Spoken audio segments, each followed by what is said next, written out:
자, 오늘 우리 함께 봉독한 말씀 통해서 제목 같이 한번 읽어볼까요?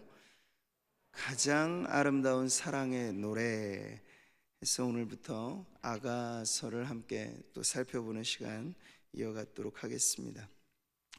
자, 우리가 살아가고 있는 세상 어떤가요? 코로나 확진자 40만 명에 육박하고 또 역대 최대 면적 피해를 지금 기록한 울진, 삼척 산불 사고, 또 국제적으로 해외에서는 우크라이나 전쟁, 이 어떤 것도 굿 뉴스는 없고 배드 뉴스만 넘쳐나는 세상입니다. 말하자면 애가의 시대죠. 슬픔의 탄식이 끊이지 않는 그런 세상을 우리가 살고 있습니다. 자, 이런 세상에 우리가 지난 주일 설립 121주년을 지나가는 교회가 되어서 정말 이 세상에 희망을 전해주려면 과연 어떻게 해야 하겠는가에 대한 우리는 묵직한 사실 책임을 지금 갖고 있습니다. 교회가 세상에 전하는 희망의 소식이란 무엇일까요? 바로 복음이죠. 복음이 무엇이냐 물어본다면 어떻게 답하시겠어요? 복음은 하나님의 사랑 이야기입니다. 사랑이신 하나님이 우리를 사랑하기 때문에 사랑의 왕 되신 예수님을 이 땅에 보내주신 그 놀라운 사건이 바로 복음이죠. 성경은 말씀합니다. 같이 읽어보시죠. 사랑은 여기 있으니 우리가 하나님을 사랑한 것이 아니요 하나님이 우리를 사랑하사 우리 죄를 속하기 위하여 화목제물로 그 아들을 보내셨음이라. 아멘. 절망으로 어두워진 세상을 환히 밝히는 이 희망의 등불, 그것이 바로 사랑으로 이 땅에 오신 예수 그리스도의 복음입니다. 자, 그리스도와 하나 된 교회, 바로 사랑의 복음을 세상에 전하려면 교회가 먼저 사랑의 공동체가 되어야 하겠죠. 자, 그래서 우리는 성경이 가르쳐주는 사랑의 노래, 가장 아름다운 사랑의 노래 아가서에 귀 기울여야 하는 것입니다. 자, 교회가 이 사랑의 노래를 잘 부르려면 누구보다 사랑을 알아야겠고, 사랑을 아는 것으로 끝나지 않고 사랑은 맛보는 것이니까 맛봐야 하겠고, 또 사랑은 풍성히 누려야 합니다. 그럴 때 우리 안에 사랑이 흘러서 넘쳐 나와요. 없는 사랑 찾아서 주려고 하면 그것만큼 힘든 게 없어요. 근데 우리 안에 사랑이 이미 가득 차 있으면 나눠주기에 어려운 것은 아니겠죠. 자, 그래서 우리는 아가서를 통해서 앞으로 성경적인 사랑, 그것이 아주 농축되어 있는 이 사랑의 노래, 그래서 아가서를 말하자면 사랑학 교과서라 해도 좋을 만큼 아주 풍성한 사랑의 울림이 있는 그런 말씀을 살펴보려고 하는 겁니다. 영어 성경의 제목을 보면 Song of Solomon, 솔로몬의 노래 또는 Song of Songs, 노래들 중에 노래, 이렇게 표현하고 있어서 아가를 가장 아름다운 사랑의 노래로 표현하고 있어요. 아가서를 우리가 읽어본 성도님들은 아시겠습니다만 표면적으로는 두 남녀 간의 사랑의 아주 농밀한 고백들이 나옵니다. 바로 남성에서는 솔로몬 왕이, 여성에서는 술람미 여인이 이 남녀 간의 사랑의 아름다운 고백들로 하모니를 이루고 그 노래와 노래가 엮여져 있는 것이 아가서이죠. 그러나 우리는 이 아가서 역시도 우리가 지난번에 오래도록 보았던 욥기를 그리스도를 중심하여 보면 욥기가 더 훤히 열리듯이 아가서도 그냥 표면상에 나오는 사랑 이야기 정도로만 한다면 이것이 성경 66권 안에 속해 있어야 될 이유를 사실은 찾기가 어려워져요. 그러나 모든 성경은 우리가 그리스도라고 하는 빛 가운데 보게 되면 열리죠. 환하게 그 진상이 드러납니다. 때문에 이 아가서 역시도 가장 아가서 해석과 독법의 제일 좋은 방식은 그리스도의 빛 가운데 아가서를 읽어가는 거예요. 그러면 우리는 남녀로 서로 지칭되고 하모니를 이루는 이 사랑의 노래가 구약 시대에는 하나님과 그의 백성 이스라엘의 노래, 신약으로 넘어와서는 그리스도와 교회의 아름다운, 그래서 그리스도는 우리의 신랑이라 표현하고 교회는 그의 신부라고 표현하는 이 신약적인 의미에서의 그리스도와 그의 신부된 교회와의 이 사랑의 노래로 우리가 이 아가서를 읽을 수 있는 겁니다. 우리가 지난 시간까지 고난의 책 욥을 탐구해 왔는데, 이 욥기 고난의 책을 마치자마자 아가서를 읽는 게 순서상 맞을까, 이런 생각도 하실 수 있겠어요. 그런데 저는 욥기의 결론에서 우리가 보았듯이 욥기는 단지 고난으로 시작해서 고난으로 끝나는 것이 아니라 고난의 여정이지만 결국엔 영광으로 이르는 결말을 보여주잖아요. 고난에서 영광으로. 근데 그 영광의 회복의 가장 아름다운 모습이 결국 뭐겠습니까? 하나님과의 관계가 회복되는 거예요. 하나님과의 관계에서 그 충만한 사랑의 나눔, 그 놀라운 주님의 사랑과 함께 회복된 삶을 살아가는 것이죠. 그래서 우리는 아가서를 통해서 우리가 소망하는 천국을 미리 맛보는 겁니다. 어떤 천국을 소망하시나요? 바로 그 천국은 사랑의 나라죠. 사랑의 나라. 아가서가 가르치는 이 사랑을 통해서 우리는 결국 그리스도와 교회가 나누는 이 풍성한 사랑의 교제가 천국을 미리 맛보게 하는 큰 축복으로 우리에게 주어진다는 것을 보게 될 것입니다. 자, 그러면서 우리는 조금 더 구체적으로 오늘 살아가는 우리 현대 교회와 성도들에게 있어서 아가서는 어떤 필요가 있을까? 성경 66권 중에 우리가 아가서를 깊이 묵상해야 할 오늘의 의미는 과연 무엇일까에 대한 질문을 해볼 수 있겠죠. 아가서는 사실 멀리서 언뜻 보면은 좋아 보여요. 그래서 몇몇 구절들을 우리가 익숙하게 아는 구절들로만 보면 그렇죠. 근데 아가서 역시도 들어가서 이 전체를 조망할 뿐만 아니라 마치 산림을 보고 그 안에 산림 욕을 하려면 그 숲으로 들어가잖아요. 그렇게 나무 한 그루 한 그루를 보듯이 샅샅이 이 아가서를 살펴보게 되면 이게 꽤나 깊은 바다와 같은 그러한 말씀의 세계인 것을 알게 됩니다. 그래서 아가서는 영적인 어린 아이들이 물장구 치고 놀기에도 안전한 물가이지만 신앙의 연륜이 아주 깊어갈수록 아가서를 읽고 또 읽게 되면 그 안에 정말 이게 끝이 있는 것일까 싶을 정도로 깊은 바닷속, 하나님의 넓고 풍성한 사랑의 바다에 우리를 인도하는 아주 깊은 말씀이라고 하는 걸 알게 됩니다. 교회 역사상 그래서 아가서는 많이 사랑을 받은 책이었는데, 특별히 하나님과의 긴밀한 사랑의 관계를 추구하였던 그런 사람들에게 사랑받은 책이었습니다. 12세기에 수도사 중에 잘 알려진 클레르보 출신의 베르나르라고 하는 수도자가 있었습니다. 그는 이 아가서를 너무나 사랑해서 그 같이 동료 수도사들에게 이 아가서 설교를 많이 하였고 그것이 지금까지 전해지고 있습니다. 근데 놀라운 건요, 그가 86편의 아가서 설교를 했는데 그 86편의 설교가 아가서 2장까지 그리고 3장 1절까지 분량에 해당된 설교예요. 도합 35구절의 아가서 말씀을 86편의 설교. 그러니까 이게 그럴 만큼한 깊이가 있다는 얘기겠죠. 그럴 만큼의 풍성한 의미가 있다는 이야기겠죠.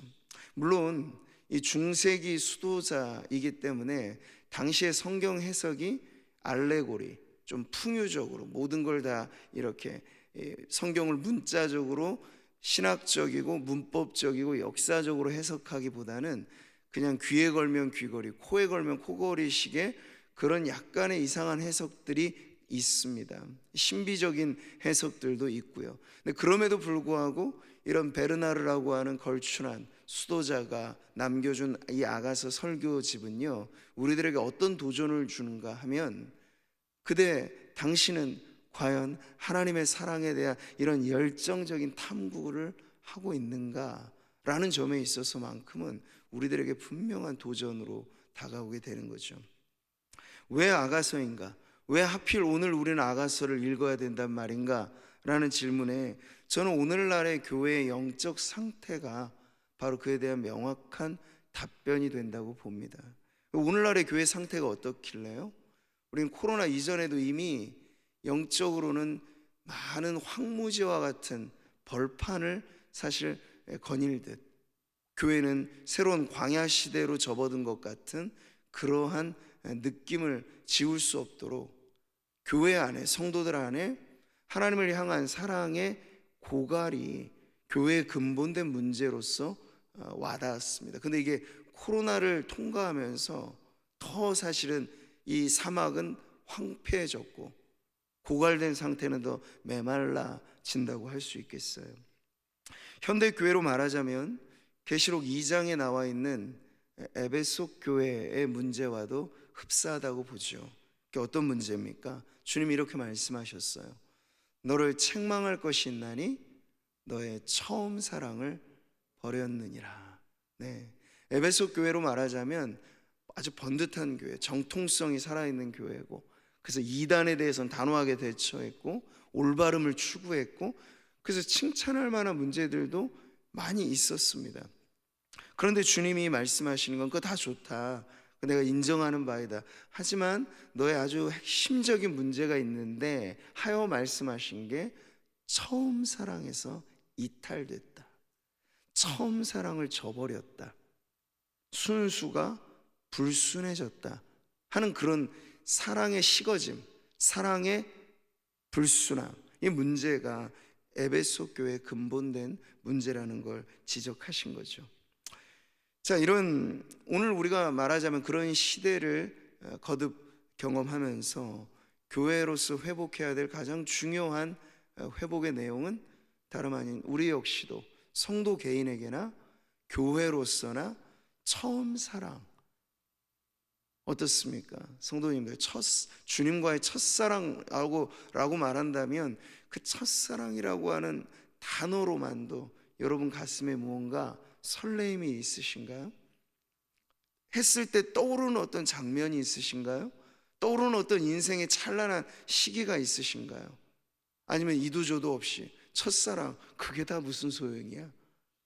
너무나 이제는 우리의 신앙에 사랑이라고 하는 건 매우 사치스럽고 혹은 유치하고 이런 것으로 치부될 만큼 우리가 사랑과 멀어져 있지는 않은가, 그런 질문을 하게 되는 거죠. 신랑 되신 그리스도와 신부된 교회의 관계에 사랑이 빠지면 뭘까요? 아무것도 아닌 것입니다. 그래서 왜 부부는 등 돌리면 왜 무촌인 거예요? 남이 되잖아요.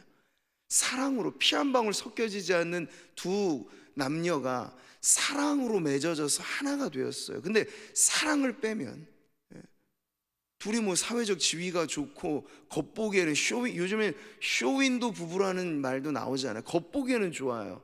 근데 그 안에 사랑이 없어요. 그럼 부부관계는 끝나는 겁니다. 사랑이 없습니다.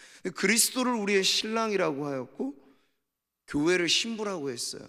우리 사이에 많은 이러저러한 것들이 많다 하여도 사랑이 빠지면 그건 시체인 겁니다. 교회는 그리스도를 향한 사랑을 빼면 교회는 아무것도 남는 게 없다고 보는 거죠.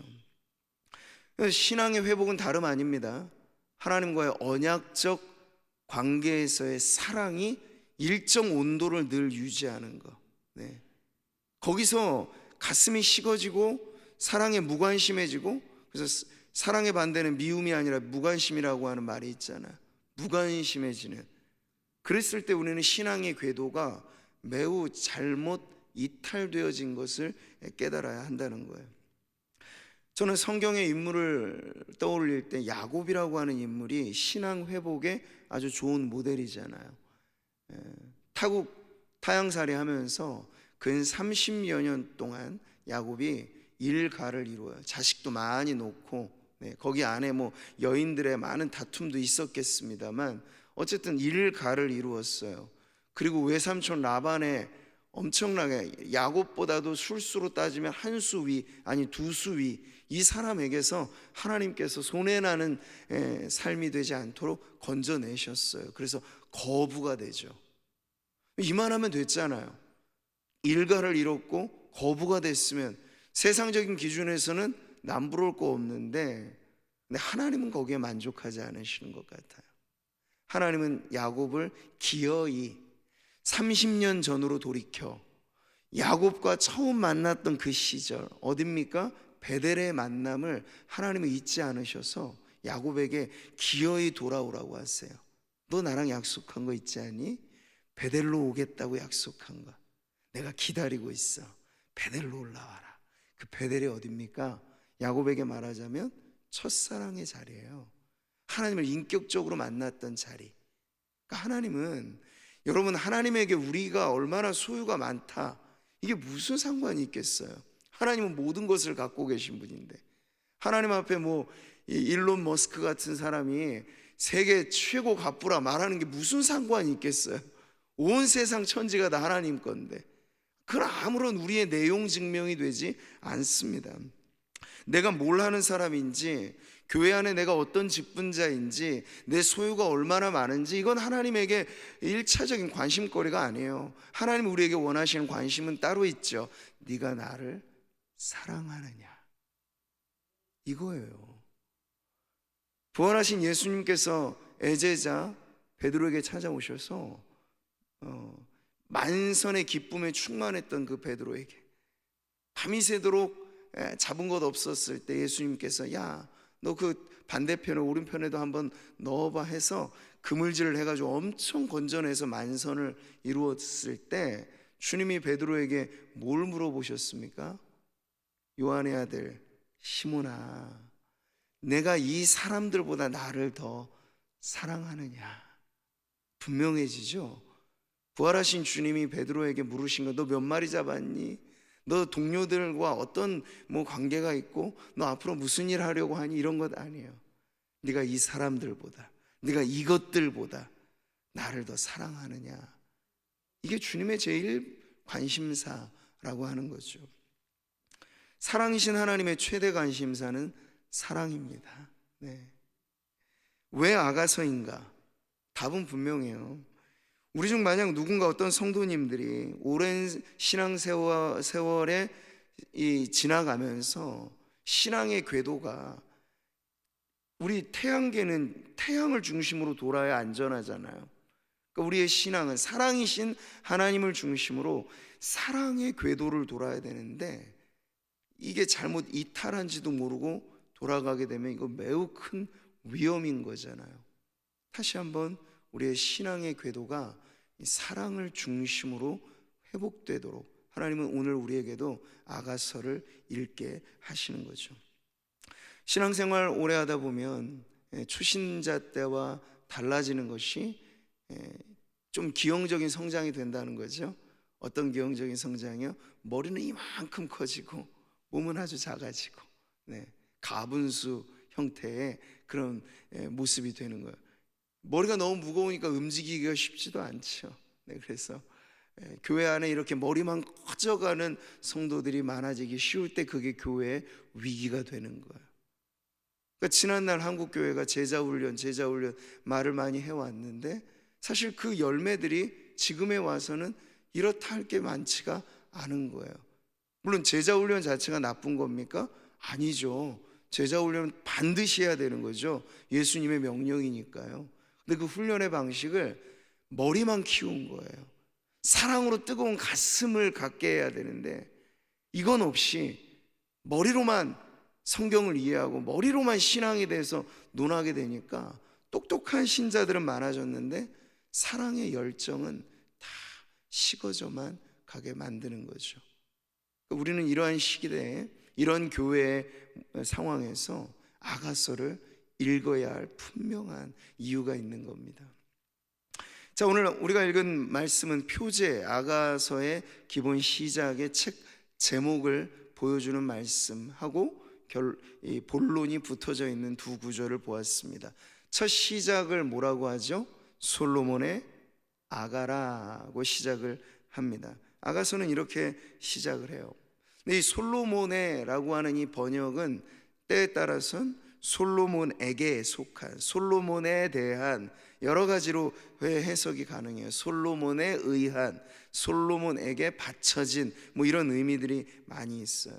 그런데 어쨌든 이 여러 번역 중에 우리가 이 번역을 보면 이것은 이 아가서의 저자가 솔로몬이다라고 하는 아주 분명한 내용을 알려주는 거죠.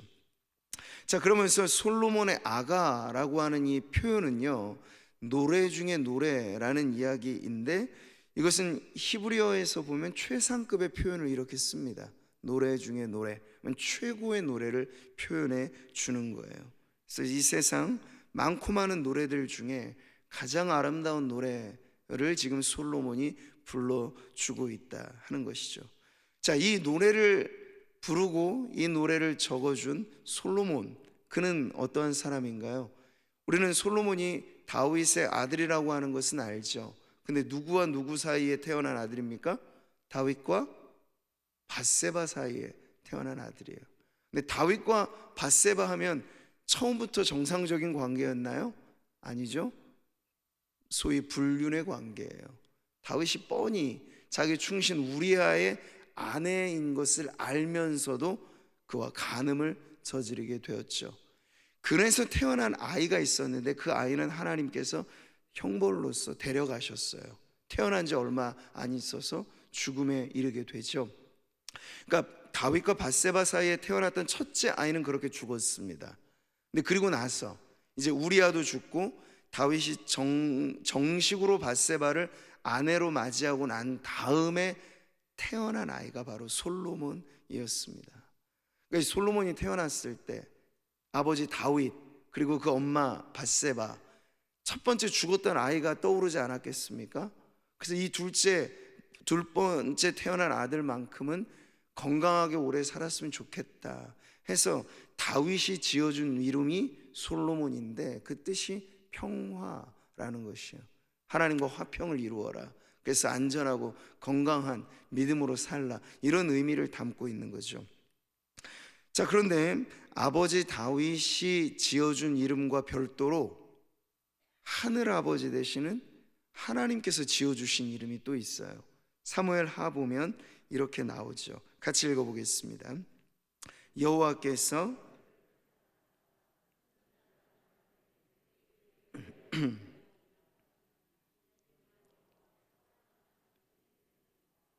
자, 솔로몬의 또 하나 이름이 뭐죠? 여디디아라는 이름이 나와요. 이 이름의 뜻은 하나님이 진짜 많이 사랑하신다, 이 뜻이에요. 하나님이 가장 사랑하는 사람이다라는 뜻이 너무 근사한 이름이죠. 그러니까 육신의 아버지가 지어준 이름보다 훨씬 좋은 이름을 하나님께서는 그 솔로몬에게 주셨어요. 너는 사랑받는 아들이다. 내가 너를 사랑한다. 이런 의미로서 여디디아라고 하는 이름을 지어주신 거예요. 여러분, 음식도 먹어본 사람이 잘 먹는다 그러죠. 사랑도 마찬가지예요. 사랑을 받아본 사람이 사랑을 또 잘 나누기도 해요. 우리가 아이들을 키워보다 그렇잖아요. 정말 부모의 사랑을 듬뿍 받으며 자라가면 구김살 없이 자라갑니다. 그러면 훗날 그가 나중에 부모가 되어서 자식을 사랑할 때 받아본 사랑으로 나누게 되는 거잖아요. 그런 관계가 되물림 되는 거죠. 그런데 부모로부터 사랑보다는 무관심, 방치, 반드시 그렇게 자라가게 되면 그 성장 과정이 사실은 건강하게 정서적으로나 인격적으로 자라기가 참 어려워진다는 걸 알 수 있습니다. 사랑도 받아본 사람이 나눌 수 있다는 거예요. C.S. 루이스라는 사람은 그래서 이 주는 사랑을 선물의 사랑이라고 표현했어요. 부모가 자식에게 주는 그런 사랑. 근데 이 부모로부터 받은 선물 같은 사랑을 받아본 자녀는 그가 나중에 부모가 됐을 때 받은 사랑이 있을 때 주는 사랑도 가능해진다. 이 선순환을 보여주는 거죠. 깨끗한 물이 흐르면 정화작용이라는 게 생기잖아. 그러니까 사랑도 정말 순수한 사랑이 조건 없이 흘려보내지게 되면 그 사랑이 흐르는 곳에 많은 변화가 일어나게 된다는 거예요. 제가 앞서도 소개해드렸던 이 아가서에 관한 아주 최대의 걸작 중에 하나가 이 클레르보 베르나르라고 하는 이 수도사가 남겨준 설교집인데, 이 베르나르 하면 우리 찬송가에서도 아름다운 찬송시로 잘 알려진 작가이기도 하죠. 찬송가 85장 9주를 생각만 해도. 근데 거기에 3절 가사인가요? 가사를 보면 이런 내용이 나와요. 예수의 넓은 사랑을 어찌다 말하랴. 주 사랑 받은 사람만 그 사랑 알도다. 네, 주님의 이 사랑을 우리의 먹거리 혹은 마실거리로 생각한다면, 여러분, 아가서는 우리에게 묻는 겁니다. 하나님의 이 사랑 얼마나 많이 먹어보셨는지, 하나님의 이 사랑 얼마나 많이 우리가 마셔보았는지, 그래야만 우리 안에 나오는 사랑이 그 사랑이 되는 거예요. 순 인간적인 사랑만 받아보고 인간적인 사랑만 내가 전부로 안다, 그럼 그 사람에게 찾아서 나올 것은 인간적인 사랑밖에는 없는 거죠. 자, 구약 성경에 우리는 여러 시가서들을 알고 있습니다. 5편의 시가서 있죠. 욥기, 시편, 잠언, 전도서, 그 다음에 아가가 이렇게 나오게 되는 거예요. 이 5편의 시가서 중에서 3편이 솔로몬의 저작, 솔로몬 3부작으로 불리는 게 잠언, 전도, 아가서예요. 근데 이 순서는 기독교 정경 목록에는 이런 순서가 되어 있는데, 히브리인들이 갖고 있었던 구약 성경의 순서는 사실 좀 다르죠. 그래서 잠언 다음에 룻기가 나고 룻기 다음에 아가가 나와요. 조금 더 의미 있는 배열일 수도 있는데, 우리는 지금 알고 있는 기독교 정경의 이 목록의 순서도 절대 다 나쁘지 않다. 이 순서가 가르쳐주는 의미도 너무 분명하거든요. 잠언, 이 솔로몬이 아마 가장 왕성한 지혜를 가지고 있었을 때 쓰여진 책이었을 거예요. 그래서 이 세상 최고의 지혜가 뭔가, 인생을 살아가면서 정말 중요한 지혜가 뭔가를 듬뿍 가르쳐주는 것이 바로 잠언이죠.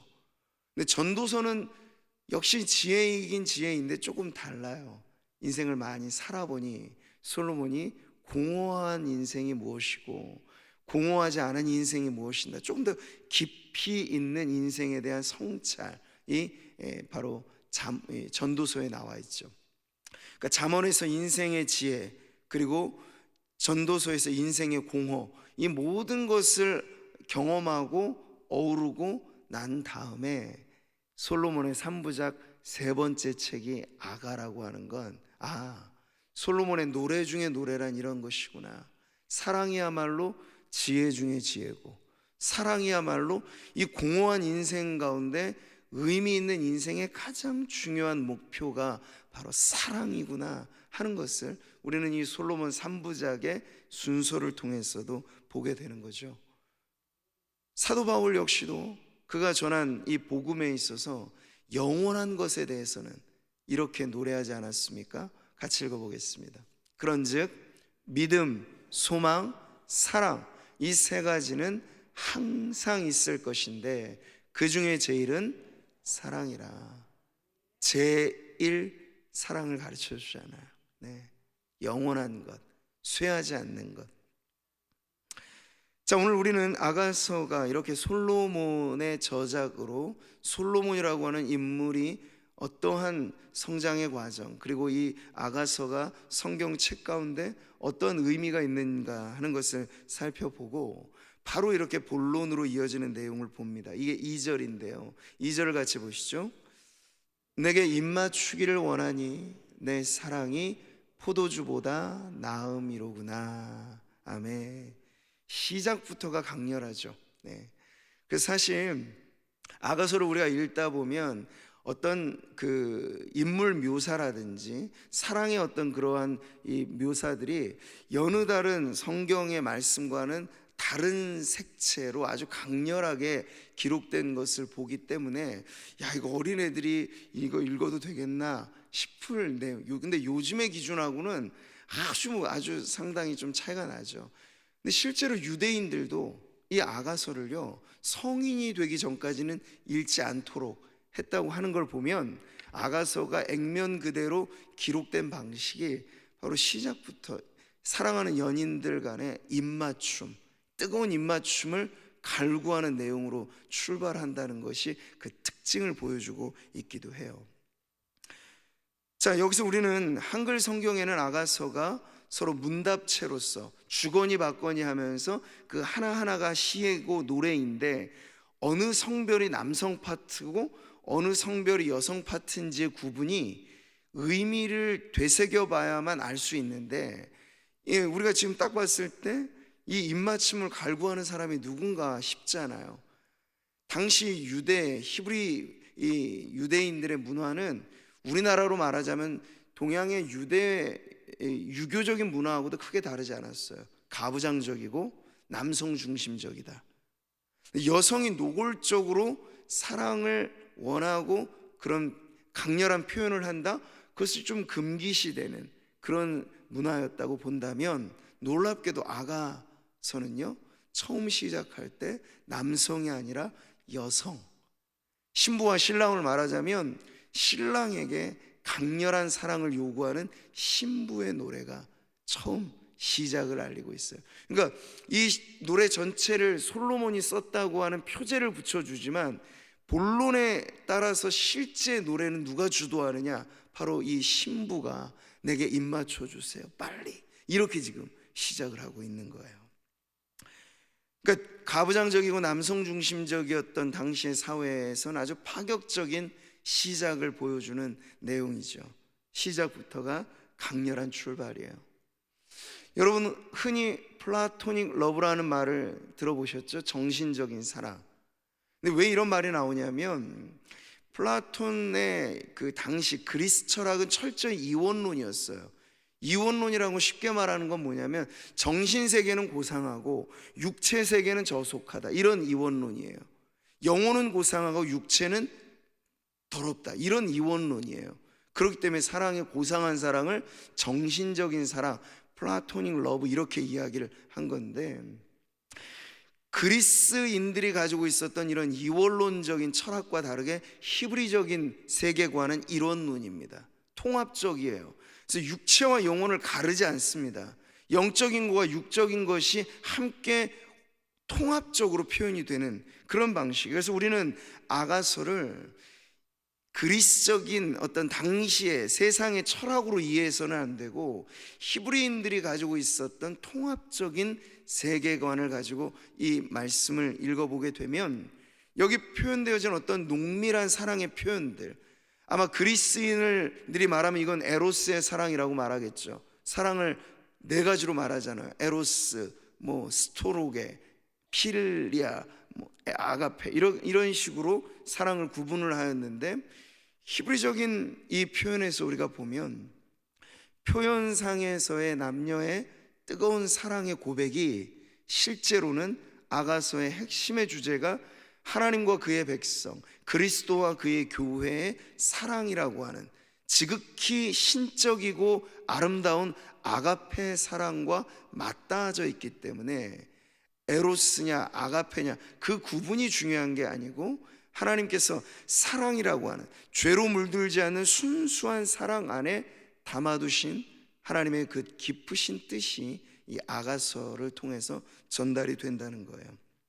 그래서 제가 처음에도 아가서 읽기에 가장 중요한 해석의 지침을 그리스도를 중심으로 이 아가서를 읽어내게 된다면, 여기 나와 있는 문자적이고 역사적이고 또 여러 사회 문화적인 그런 의미의 해석들이 결국은 우리로 하여금 그리스도와 그의 신부된 교회가 어떠한 사랑의 관계에 있는가 하는 걸 보여주는 쪽으로 우리가 결론 또 해석, 적용을 할 수 있는 거죠. 자, 신부가 신랑에게 원합니다. 내게 입맞춰 주세요. 여러분, 이 입맞춤이라고 하는 것은 인격적인 상호 관계 속에서 아주 친밀한 사랑의 표현이죠. 그래서 신약 성경에서도 우리가 성도와의 교제에서도 너희가 서로 입맞춤으로 문안하라, 이런 표현이 나오잖아요. 그러니까 이 입맞춤을 우리가 저속하게 이해해서는 안 되고요. 물론 남녀 간의 관계에서는 그때나 지금이나 늘 합법적인 부부의 관계 속에서 그 사랑의 나눔을 가르쳐 줄 때 그것이 의미 있는 것이겠지만, 역시 입맞춤이라고 하는 것이 가지고 있는 건 대등한 사랑의 표현이기도 합니다. 발이라고 하는 건 어떤 굴종의 대상이고, 손이라고 하는 건 존경의 표현이라고 한다면, 입맞춤이라고 하는 건 인격적인 대등한 관계에서의 사랑의 나눔이라고 표현할 수 있는 거예요. 그러니까 지금 아가서가 시작하는 이 사랑은 바로 인격적이면서 대등한 그런 사랑의 그런 친밀한 언어를 보여주고 있다 하는 것을 알 수 있죠. 자, 우리는 누가복음 7장에 나오는 죄인인 한 여자를 기억합니다. 그 여자의 특징은 뭐였습니까? 등장하자마자 예수님 발에 입맞춰요. 눈물로 그 발을 닦아요. 그리고 자기의 머리털로 그 발을 씻어드리죠. 그럴 때 자칭 의인임내 자부했던 바리새인은 이 죄인인 여자를 매우 불쾌하게 생각하죠. 저속하게 취급합니다. 그 여인의 행동을, 발에 입맞추고 눈물로 닦아드리고 하는 그것을. 근데 정작 그것을 받아들이시는 예수님은 어떻게 받아주셨습니까? 매우 기뻐하셨어요. 그걸 저속하게 해석한 바리새인이 무언가 사랑에 대한 잘못된 관점을 갖고 있었던 거죠. 근데 사랑이 충만한 사랑 그 자체이신 예수님은 이 여인에게서 무엇을 보셨습니까? 사랑을 보았어요. 그래서 칭찬하시며 말씀하시죠. 이는 그의 사랑함이 많음이라. 이 여인의 그 행동에 담겨져 있는 모든 것이 예수님에겐 사랑으로 와닿게 된 것이에요. 예수님을 사랑하기 때문에 주변 사람들 눈치 전혀 아랑곳하지 않고 입맞추기를 원하고 또 원했던 그 여인이 오늘 아가서의 여인과 공통점이 있다면 엄청나게 사랑의 열정을 갖고 있다는 거죠. 그런 점에서 2절을 여러분 다시 한번 읽어보시죠. 내게 입맞추기를 원하니 내 사랑이 포도주보다 나음이로구나. 이 강렬한 사랑으로 아가서가 시작됩니다. 자, 오늘 우리는 아가서를 도입부에서 그 표제와 본론의 첫 구절로만 먼저 살펴보았습니다. 이제 앞으로 우리가 아가서를 읽어갈 때는 제가 일반적으로 성경을 강해하는 어떤 분석적이고 문법적인 그런 부분들보다는 조금 더 의미 있는 그 내용들을 짚어가면서 살펴보려고 해요. 근데 아가서를 읽어가고 묵상하고 우리가 설교를 전하고 듣고 하는 과정에서 여러분에게 한 가지 결론의 자리에서 주의사항을 당부해 드리면, 절대로 인스턴트 음식을 먹듯이 빠르게 접근하지 마시라 하는 그런 말씀을 드리고 싶습니다. 신토불이라고 하죠. 우리가 어디서 난 것을 먹는 게 우리의 몸에 작용하는 게 있습니다. 그러니까 빨리 요리돼서 빨리 먹고 빨리 소화되고 빨리 해치워버리는 이런 식습관 자체가 뭘 만들어내겠어요? 현대사회의 이 문화 전체를 사실 만들어내는 거예요. 근데 우리는 그런 나머지 하나님의 사랑을 먹거리로 삼을 때도 너무 빨리 소화시키고 너무 빨리 잊어버리고 너무 빨리 뭔가 느끼려고 하고, 그러다가 사랑을 그렇게 잃어버리기 쉽다 하는 그런 문제를 갖고 있죠. 그런데 오늘도 우리 찬양대가 불러준 하나님의 사랑은, 놀라운 사랑은 깊어요. 그리고 넓어요. 그리고 영원해요. 근데 깊고 넓고 영원한 그 사랑을 우리가 인스턴트 음식으로 먹고 때우려고 한다면, 우리는 그 깊고도 넓고도 풍성한 사랑에 늘 더 깊이 들어가기보다는 내가 머물러 있는 이 자리에서 그게 전부이냐 생각해서 빨리 질려버리고 빨리 하나님의 사랑에 내가 더 알 것이 없는 사람인 것처럼 그런 오해를 갖고 살아갈 수 있다는 거죠. 아가서는 우리를 초대하기를 깊고 넓고 영원한 완전한 사랑의 세계로 우리를 초대하고 있습니다. 그러니 이제 저와 여러분이 그 사랑에 흠뻑 적셔지고 그 사랑에 흠뻑 빠지고 그래서 그 사랑으로부터 우리의 영혼이, 우리의 삶이 다시 한번 회복되고 처음 사랑을 되찾을 뿐만 아니라 더 온전한 사랑으로 나아가는 그러한 사랑 깊은 성도의 삶을 꿈꾸시고 그렇게 주님 앞에 나아가는 저와 여러분 되었으면 좋겠습니다. 클레르보의 베르나르만큼은 아니겠지만 설교의 황태자로 불린 스펄전 역시도 아가서 설교를 너무 많이 했어요. 그는 50여 편의 아가서 설교를 남겨주었는데 이 설교를 하면서 그도 성도들에게 이런 당부를 하였습니다. 여러분이 아가서를 말씀을 들을 때 꼭 이렇게 연습해 주세요 하면서 당부한 말이 이거예요. 하루에 15분만이라도 조용히 앉아서 여러분을 향하신 그리스도의 사랑을 반복해서 묵상해 보십시오. 아가서가 우리들에게 그 묵상의 거리가 될 겁니다. 2절 한 구절만 하더라도 여러분이 머무르기에 충분하지 않아요? 내가 그리스도의 신부의 입장에서 나는 지금 주님 무엇을 원하고 있는가? 내 기도의 제 1번의 간구는 무엇인가? 그 많은 것들이 사랑보다는 필요, 현실의 필요, 현실의 문제에 우리는 기도의 제목을 다 쓰고 남으면 그러면 사랑이라고 하는 어떤가? 그러기가 쉬운데 여러분 순서를 바꾸잖아요. 가장 먼저, 가장 우선해서, 가장 간절하게 찾아야 될 그것이 바로 주님과 나 사이에 이 뜨거운 사랑이라고 하는 것을 가르쳐 주니 오늘 우리가 그 사랑에 머물러서 지금껏 살아온 내 인생, 신앙의 여정이 과연 사랑의 궤도를 잘 돌아왔는지, 그리고 오늘 우리의 신앙의 중심이 분주하게 여러 가지 많은 일들을 하고는 있는데 그 안에 사랑이 없다면 그 텅 비어진 거잖아요. 바울도 말해주듯 내 몸을 불사르게 심지어 내줄지라도 산을 옮길 만한 믿음이 있다 할지라도 모든 지식을 알고 다 있다 할지라도 사랑 없으면 그거 시체라는 얘기잖아요. 나는 어떤 성도인가? 나는 주님의 사랑에 흠뻑 젖어 있는가? 사랑을 원하고 있는가? 그 사랑을 더 깊이 맛보고자 기도하고 그것이 내 신앙의 가장 중요한 중심에 있는가? 질문은 무한히 많아질 거예요. 그러니까 여러분 스스로가 물어보세요.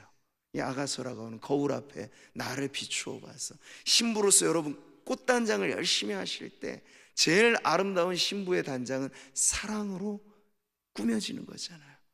그렇게 아가서가 우리를 초대하는 이 깊고도 넓고도 영원한 하나님의 그 사랑의 세계에 우리가 참여하게 되는 저와 여러분 되기를 축복합니다. 애가의 시대, 아가를 부르는 절망과 슬픔의 탄식의 노래들로 가득한 이 세상에서 천국의 기쁨, 사랑의 기쁨, 그 기쁨의 노래를 불러주는 것, 이게 바로 교회의 사명이고 성도가 불러야 할 노래이니 앞으로 우리 아가서를 통해서 솔로몬의 노래가 이제 나의 노래가 되고 내 인생 가장 아름다운 노래는 주님을 향한 나의 사랑의 노래입니다 라고 고백하는 저와 여러분 되시기를 다시 한번 주님의 이름으로 축복합니다.